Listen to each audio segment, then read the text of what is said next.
Hello, Raghee. Can you hear me? I sure can. Okay, thank you so much for joining us today. Very nice to meet you. Nice meeting you too. Yeah, I had a picture of you. I don't know what I'm looking at right now. Yeah, I didn't realize to grab my Your live can. cam there. I'll have Yeah, to get rid okay. It's fine to stay off camera. I of. do it Okay. plenty during the session.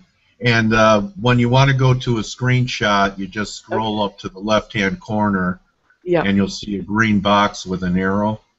Mhm. And when we start talking about a few instruments, you could share charts on your website.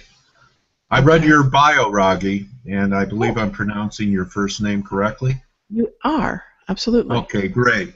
So you started trading when you were 17 years old, and I did. you, Yeah. you know, I went to school in the middle of a cornfield, in Illinois, and I didn't know about the commodity markets until after college.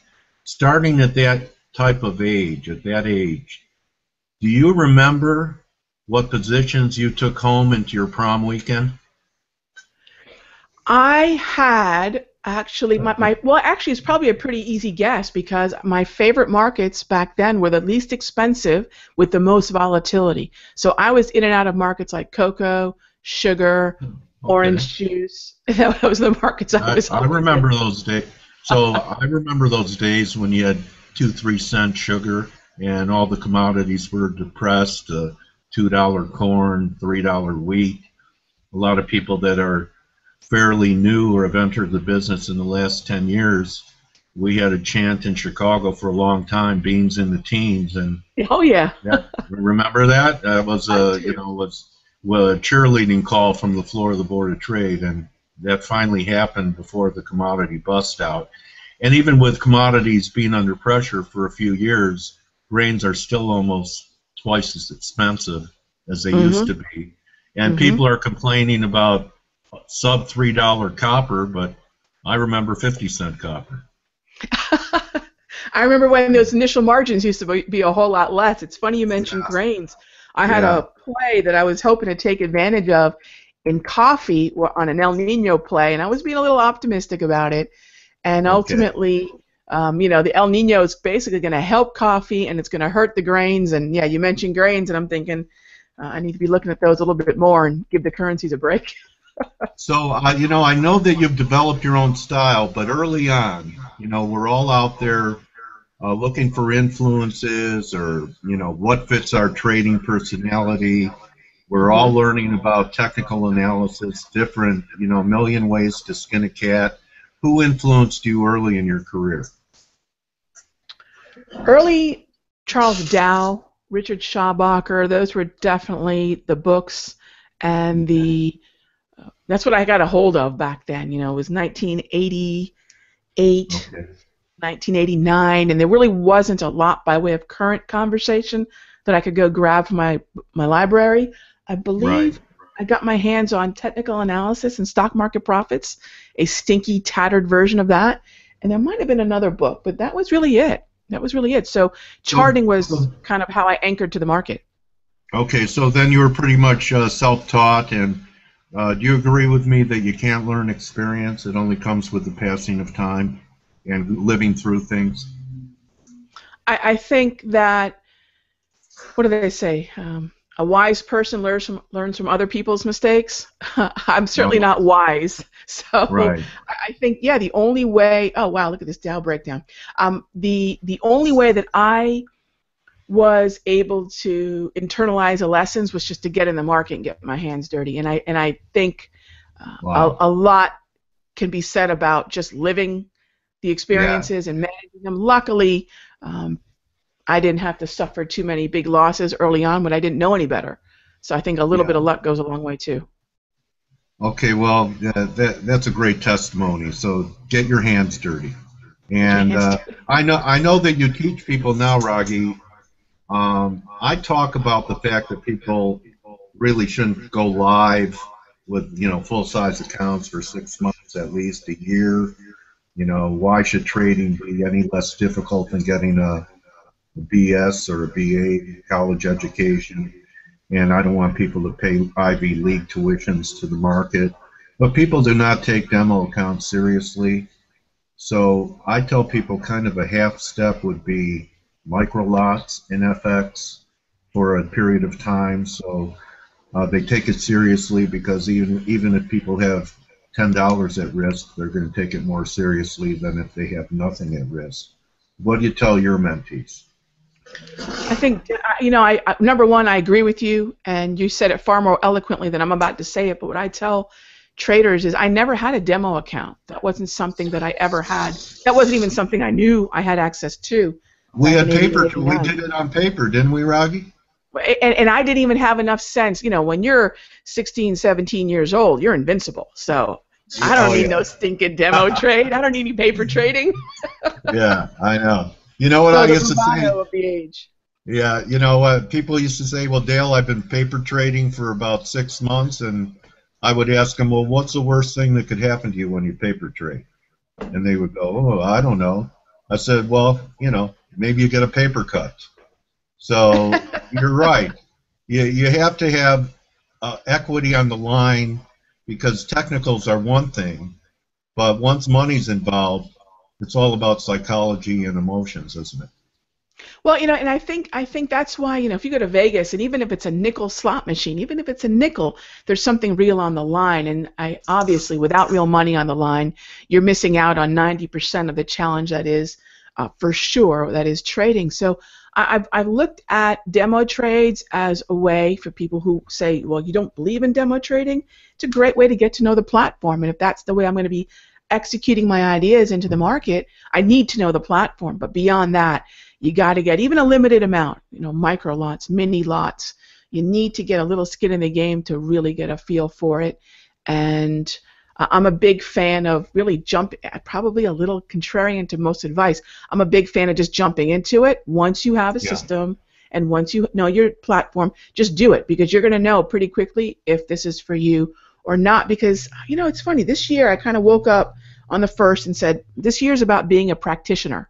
This year is about just doing the things.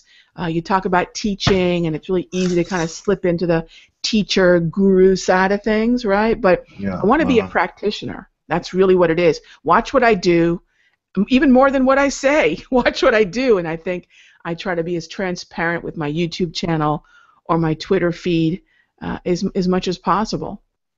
Okay, so part of you being a practitioner, and I read that you've authored 3 books. And one of your trading tools that you use is a 34 EMA. Mm-hmm. How did you come up with 34 being the EMA of choice for you? Early on, I was exposed to just this notion of a 50% retracement without actually being told it was part of the Fibonacci retracement series. And when I started digging in a little bit more, I really just loved the mathematical beauty of not this trading tool called Fibonacci. I'm not a huge Fibonacci practitioner, but the natural law of expansion and contraction and numbers, and I had read Tesla when I was younger, and it all just kind of coalesced, and I thought there's got to be something magical in numbers. Now, before anybody thinks, you know, I'm wandering into the woo of trading, I learned to trade in a bubble. I had no contemporaries, no clubs, no groups. This was pre-internet, really. So everything was kind of in a bubble. It was very much... What did you use? You updated your charts by hand? Did you use Commodity Perspective? I actually What was your chart book? My chart book at first was my father's old engineering graph paper that I did by hand. Okay. And then eventually, I don't know if they're still here. They were about an hour. I live in South Florida. There was a place in West Palm called Commodity Price Charts, I think it was. Oh yeah, sure. And they'd mail me these giant. I'm sorry. Did your charts have coffee stains and ketchup and mustard stains on it? I would carry mine around, and my friends would tell me when the markets weren't going my way to turn my charts upside down. I would carry that every Monday. My mail carrier would come, and actually I befriended my mail carrier. So back then, she would come to my house quickly, really by first. So every Monday, I would just wait until that giant magazine of paper charts would come on this really thin, horrible paper. I would update them by hand, and then I became really sophisticated when I got a satellite dish, and this was kind of when DirecTV was still really new. I got a DTN dish. I Remember the knew old you were going to say DTNs? DTN. Those Oh yeah, things, I thought I was so those sophisticated. things were gigantic. Those Oh dishes. gosh, yeah. Remember how big that dish was? The dish was huge, and then the line that I had to run to the box that would give me my data, but I had real-time data because certainly now I was a real trader. That's when I made the jump from end-of-day charts to real-time data, and boy, what a learning lesson that was. You know, more information isn't better. That's for sure. I remember when I first started at the Merc, the most popular machine and people would stand in line to use it was VidCom because that was the first thing that you got intraday and spreads and everything from that. They were kind of a pioneer in real-time technical analysis charts, and people used to line up to use it. I'd like to, I read in your bio, can you tell us what a crab candle is? I see you have candles here, and crab candles are something that you teach and specialize in. Can you define it or show it to me what it is? Sure. So, yeah, I've got some charts up on my screen right now. I'm actually watching the Dow. I just shorted the Dow. Okay. You can see the screen there? Yes. So, GRAB, G-R-A-B, just stands for green, red, and blue. And, you know, I named these things when it was just me and back then my dogs, you know. It was as simple a name as I could call them. And they basically color-coded according to where the candle closed in relation to that 34 EMA that you referenced earlier. So that's all that it really did. It just gave me a different visual footprint for sentiment and momentum for each candle. Okay, so red is negative, blue is neutral, and green is positive? You got it. Okay. So being a practitioner this year, why don't we swing to the markets, Rahgee? I saw you got excited about the S&Ps and Dows selling off. It was the worst start in stock market history, even worse than '08 and the 30s. And all of a sudden the market came to life last week. They picked off some of the stops under 1810 in the S&Ps, and a lot of people are looking for levels to get short into. You think that the S&P rally and reflex recovery has run its course? So the way I look at the markets is kind of Charles Dow 101, which is, you know, are we in accumulation, distribution, markup, or markdown? So we've basically come out of a daily downtrend, and I think we've officially entered chop now for about a minimum. That first blue grab candle back on the 16th would be kind of when I start to think about this market in transition. We've officially transitioned as soon as we get the green. This downtrend, this previous downtrend is transitioned. I think one of the bigger mistakes traders will make is they feel a broken downtrend is immediately this uptrend. So yeah, what I look at bullish.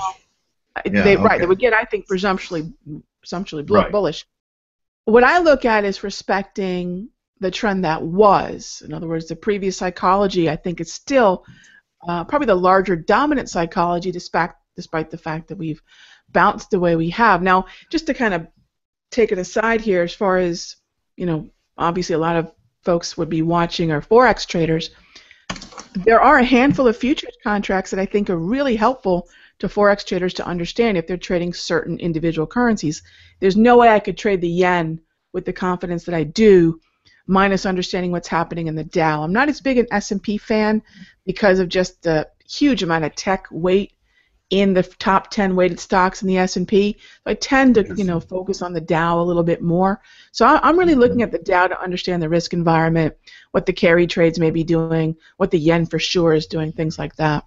But I think this is still a sellable market. I just think that, you know, navigating this kind of volatility means I'll probably retreat more often to a 5-minute time frame, and you know, we just triggered a short, which is, I think you probably guys might have heard Mike going, oh, we got the short trigger.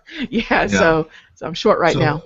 So do you trade on different time frames? And I absolutely do. What suits your personality the best, Rahgee? Is it being flat at the end of the day, or are you like me that you can't relax over the weekend unless you have something to worry about? I seldom worry over the weekends anymore, but I would have to say, and we talked about, you know, what you start trading when you first get into the markets. I still love end-of-day charts. I don't know that I've ever been as productive in terms of number of trades and then my return on that as when I just focused on the longer-term time frame. And I think just because we have access to intraday hasn't necessarily been productive to traders on a whole. I think my best trading is when I have a trend, and that daily chart is, to me, what reflects the broadest view of the trend. And if I can grab a hold of that, life is good. So that's probably my favorite. But experience has also taught me there are times when I don't trust the market, especially one in transition, like the Dow is and a number of other markets. I'm a great example of that lack of trust and maybe going short term is what's happening with the U.S. dollar, the euro, and the Aussie for me. So right. I'd like. It's an I don't know. It's an I don't know, right? It's an I don't know, and when I don't trust, to me, I go short term. Okay, that's a pearl. That's a pearl. So you talked about who intraday charts are productive for. I think it's for brokers rather than performance. Pretty big believer that less is more, but I too look at hourlies and 4 hours, but I agree with you, the end of the day charts. Having a telescopic view, and I'm interested that you talk about correlations that are helpful, and we know the yen is risk on, risk off. Anything else that outside of FX markets? I know I teach people to watch the crude market when trading USD CAD and the gold market for when they're trading the Aussie. And so there are some correlations with commodity currencies and commodities, right? Absolutely. I mean, the first markets that I traded were commodity futures, so I have a real love for those. And the first time I traded currencies was in the futures market. So again, I have a soft spot for them. But I think you guys can see my quote board right now. Yeah. The first part of my quote board starts with the dollar. If you're going to trade the Forex markets, to me, looking at what the dollar is doing, and then on the flip side of that, kind of a larger version of what the dollar is doing would be the Euro US. I look at the dollar, Dow, I look at the Nikkei, so I understand what sometimes the yen has to serve two masters. Not always do the Nikkei and the US markets move in tandem. And when you have one look at the yen during the Asian session, because the risk environment is a little bit different than what's happening when you get to the U.S. markets, the yen tends to be pulled by two different, psychologies. So I want to keep an eye on the Dow and the Nikkei. I have the S&P and the NAS on that list right now because I do, and I still continue to believe that if we start to see true risk appetite hit this market, the FANG stocks, Facebook, Amazon, Netflix, Google, are going to probably lead the way. So I've actually been looking to the NAS and then the S&P and then the Dow to signs that we may really start shaking this risk aversion. I think I wrote an article is the back Russell in there? Because the Russell actually in the trannies. I don't look at the Russell at all. Yeah. Okay, and trannies either, because they topped well before the market sold off this year. I do look at those. That's kind of a Charles Dow 101 as well. Yeah. And I have the transports down here. If you take a look where I have the. So I do look at the transports. Yes. Okay, and you look at 10-year notes. I think there's a decent correlation with the bond market and U.S. dollar yen. Do you notice that? Dollar yen and bond. I've been looking at the bonds probably more seriously now after the Chinese deval last August, and then again the action we saw in January. I've been looking at the 5-year, and I'm actually looking at the 5-year right now. I'm looking at it now because when the Chinese were raising funds, they were selling 5 years, so that kind of put the 5-year back on my radar. Yeah. Okay, so you're in the camp that bond market, bull market that people said was the 30-year bull was dead last year. That there's at least one more hurrah, and that the move towards negative rates is going to be supportive of U.S. Treasuries? I think if we look across the globe and ask ourselves where on earth are people's outflows out of China, where does that money land? I think it lands here in the U.S. Back on the 7th of January, I wrote an article from my Medium blog basically saying that when the dust settles, the U.S. market ends up being kind of the place for not just yield but safety. So I think those outflows out of China end up here. I think, obviously parking money in a bank in Japan or Switzerland is a lose-lose, a losing proposition. So gold, again, behaving like it is the currency of some make-believe country called Goldtopia, obviously benefits from that. And then I also think, where else do you put your capital to work when you can't stick it in a savings account? You end up with. Okay, so we had this huge move in gold, and you're saying that it's parabolic. I actually think there could be a pullback towards 1100, even as deep as 1080. Do you call this a market in transition still, even after this big, almost $200 rally? Or is it a market that has showed its hand and any decent retracement should be accumulated? Well, actually, it's funny. These notes were from a class that I did last week, and I actually don't like the terminology parabolic because to me it's got to be a quantifiable number. So I use something called price movement ranges to quantify what I think parabolic is. And if I start moving at the upper end of these historical price movement ranges for 2, 3, 4 days, I'll call the move basically accelerated, over-accelerated, unsustainable. Yeah. I'm actually taking I would like to see this thing pull back to 1165, 1155, and I'll step in and buy some gold. But some of the shallower corrections to say 1200 or 1180, I'll actually stick my toe in the water with some options in GC. With at least about 60 days to expiration, I'll hop in with a couple call options there. But the bigger position, I want a much more pronounced move down to my wave, my 34 EMA wave, which is the 34 EMA on the high, the close, and the low. I want to be in that area, which puts my buy. And I have a limit order right now just parked for 65 to 55 if we get that crazy day or a couple of days. Okay. So I'm a buyer. I'm a buyer. That's a belief. Okay, now there's someone with conviction and belief in their numbers. Leave a resting order in there. Kind of throwing the fish, throwing your fishing line out into the middle of the lake and see if the fish comes to bite it. And that tells me how much conviction you have in your areas, and because a lot of people don't have the courage to put in resting orders like that. I'm a GTC kind of girl, So if I can park an order, and I do, and I try not to use market orders. I try to really just utilize those conditional orders when I can. And what I'm able to do is I'll just go back and revisit the list of pending orders that I have. And, that number may be, if we were to talk in a month, that number may be, 50 to 55. So I would just modify the order, and that's it. And that just keeps me on top of what it is that I want to engage, and I'll just modify, unless the environment has changed enough to invalidate the trend follow strategy that I want to use, in which case then everything gets canceled. I got a question from the community from MRC. Would you be willing to share your view in the Nikkei? Of course. Is that similar to what's happening here in S&Ps, transitional? The Nikkei actually, and I was just talking about it this morning in my chat room, the downtrend in the Dow is broken.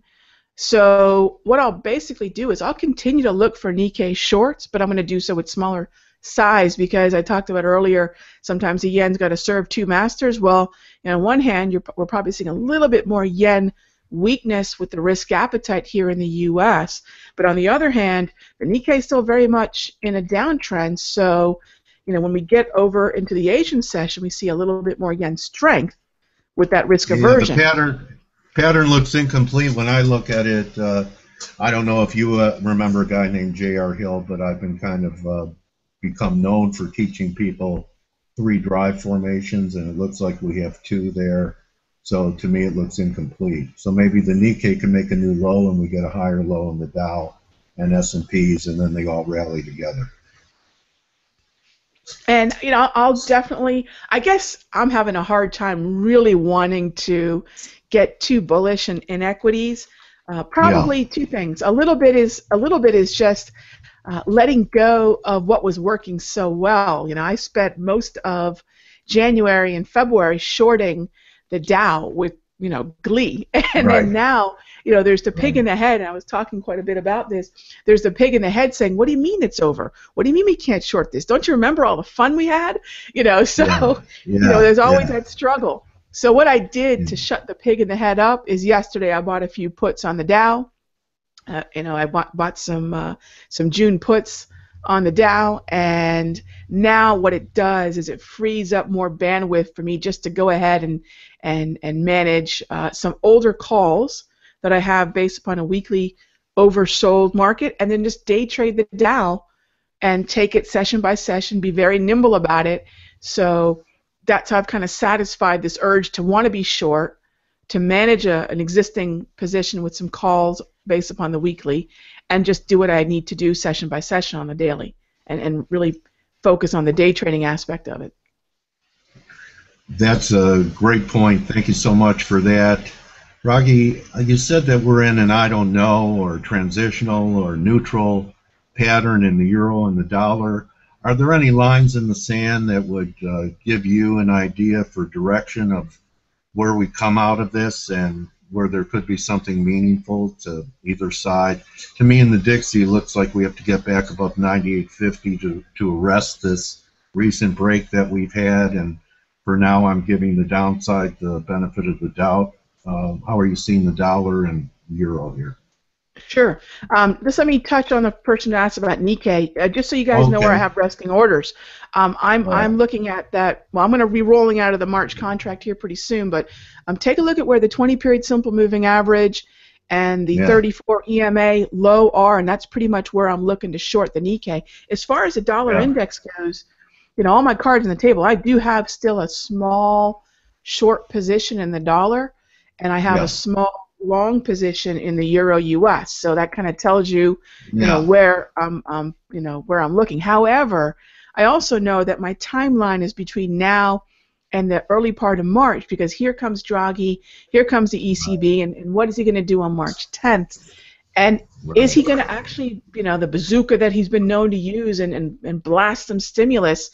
We haven't believed him. He's burnt us a couple of times on jawboning the currency lower and then delivering the minimum in terms of increased asset purchasing, in terms of deposit rate cuts, etc. So he's disappointed the euro bears, and I think a lot of them really had to come off that 114 handle just to accept the fact that Draghi may disappoint. But I think the closer we get to March 10th, the less the dollar becomes the driver of its own fate, and now it becomes that inverse tight correlation between what is Draghi going to do. Stimulus means weaker euro, stronger dollar, or him disappointing means stronger euro, weaker dollar. And then at the same time, I've been jumping out and taking a look at Fed fund futures so I don't lose the grip on the narrative as far as the Fed and what the dollar may do in relation to that.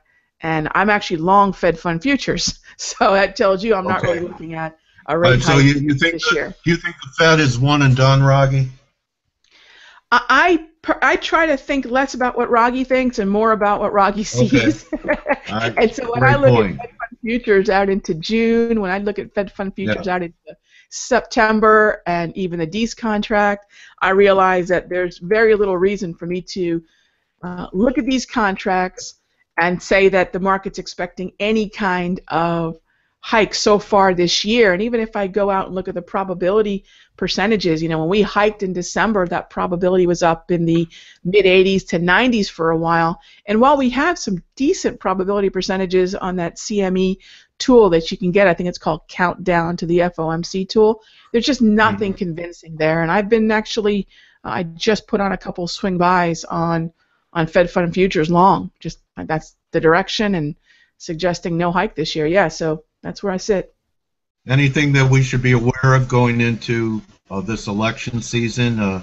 Any kind of patterns that happen going into an election that you're aware of? And will you be attending any Bernie Sanders, Hillary Clinton, or Donald Trump rallies in Florida?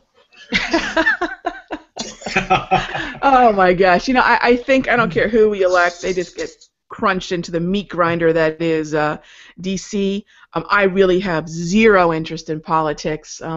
My political party affiliation is capitalism. That's it. So, and I don't think any of them support that in any meaningful way. But here's the thing. To me, there are seasonal cycles, and I can look at the seasonals, and obviously, depending upon who's leading in the polls, I'll see what the market has to say about that. But I'll probably still see. I'm hoping this is not the case, but I just kind of accepted on January 1. This is going to be one of those really choppy, directionless, kind of just volatility, Dramamine kind of years, and I want to just be as nimble as possible and not look for longer-term organization because I'm still not seeing it. I don't think we're going to have those monster trends we saw through 2014, even through some of 2015. And as long as I've accepted that, I'm not looking for it, and I won't be disappointed if it doesn't show up. So do you think that the super bears, they're talking about extreme numbers, but some of the moderate bears are looking for 1550 or so on the S&Ps once we crack 1800. That could be a pretty good trend to ride, don't you think? That if we get a failing rally here back up towards 2000 in the S&Ps or the Dow back at that, I think he had about a 17,000 level. I've never really subscribed to the whole notion of not respecting each rung on the ladder. I think what happens a lot of times in terms of the markets is we get out ahead of different stories, and I find what's tricky, and I apologize for whatever that is in the background. I find what's so tricky about calling out something that might be, in this case, 400 points away. There's a way we get there. I mean, we could get there the scenic route. We could get there with a tremendous amount of organization. I just want to respect each rung on the ladder. And anyone who does have these larger narratives, my big thing is build a trade like Hollywood builds a blockbuster. And there's a very clear formula that Hollywood uses to build a story that they feel that we could really attach to and follow and want to watch again and again. So I kind of look at it as a trade story. So when someone gives me a narrative, gives me a number, I say, what's your narrative behind the number? How do we get there? What are the headlines reading like? What has to happen in these specific places for that narrative to be believable? Because until that narrative's believable, we're not going to act. So, I do break my trades down in almost a 7-part script writing process, because until that narrative's believable, we're not going to see the action behind it, the conviction. And so I don't really have a narrative past the chop, Talking about blockbusters, Rahgee, this interview was a blockbuster. And really, I'm so glad that I reached out to you and you said I'll be your huckleberry. I think I've asked you a few times before to come and join us here on FX Street, but talking to you is like taking me back to the old days at the Merc and talking with contemporaries that were around in the 80s and 70s, and even though you're much younger than me, you really have such a great grasp on the psychology and the technicals and the fundamentals. What's the best way for people to stay in touch with Rahgee Horner? You could show your website. I know your Twitter handle is @Rahgee Horner. What's the best way for people to stay in touch with this type of elite analysis? Well, first of all, thank you for sticking with me. I kind of went underground for a little while, and I kind of popped back up about 3 years ago and started teaching again. And so thank you for your patience. It was an absolute pleasure talking to you. I cannot believe I put this off as long as I did. So one of the best interviews I've ever done, Rahgee, and I've done, I don't know, 300-400 in the last 2.5 years or so. So, I rank it up there in the top 5. So I hope that we'll have a chance to do this again down the road. Oh, 100%. I've so enjoyed this. So if you guys want to know what I'm up to, Twitter's a great place to keep up with what I'm doing. But my hangout is simplerforex.com. So if you ever want to come check out what I do, it's simplerforex.com. But first start off with the Twitter. I think finding someone who's going to teach you how to trade is really about finding out whether or not you're simpatico, whether you're kind of wired the same. So a good way to kind of find my wiring would be follow me on Twitter or just get my free newsletter at simplerforex.com. It's a really easy way. I've got a blog there too. So kick the tires, check it out. And again, I really appreciate the time. This really made my morning. I enjoyed the heck out of this. All right, I want an autographed copy of one of your books to put I on my can see shelf. I got one on the shelf here. All right. Well, thank you so much, Rahgee. I hope you don't mind, but from now on, you're now my trading warrior sister. Thank you for edifying our community today. Humbling. Thank you, my friend. Thank you so much. All right, Rahgee. Good hunting. Everyone thank Rahgee Horner for her sharing some great pearls and platitudes and ideas. Okay, Rahgee. See you soon. Take care. All right. Okay, everybody. I believe there's someone on deck behind me. Is that correct, Adinda? Another show coming up. So, okay.